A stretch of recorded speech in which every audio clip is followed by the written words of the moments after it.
Bu nedir Göktuğ? Sultanımız göndermiş Emir Hazretleri. Sultanımız mı? Ne diye? Ertuğrul Bey'in beylik ilahati ve hediyeleriymiş. Sultanımız Ertuğrul Bey obaya döndüğüne göre sizin de Konya'ya dönmenizi emreder. Dönmeden önce de Dönmeden önce de ne? Yarım ağızla konuşmasana be adam. Dönmeden önce ne? Ertuğrul Bey'in uç beyliği alametlerini sizin vermenizi emreder Emir Hazretleri.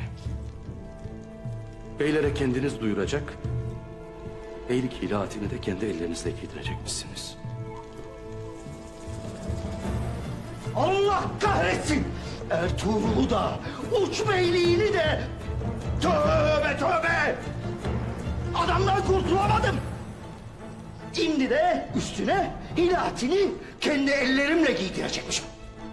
Koskoca Emir Saadettin köpek bir Ertuğrul'la baş edemedi diyecekler. Ne yapmamı emredersiniz Emir Hazretleri?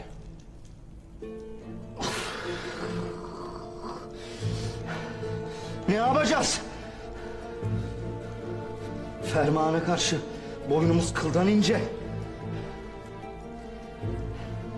Söyle beylik alametlerini hazır etsinler. Toydan sonra da Konya'ya dönüş için hazırlıklar başlasın. Ben de Emir Saadettin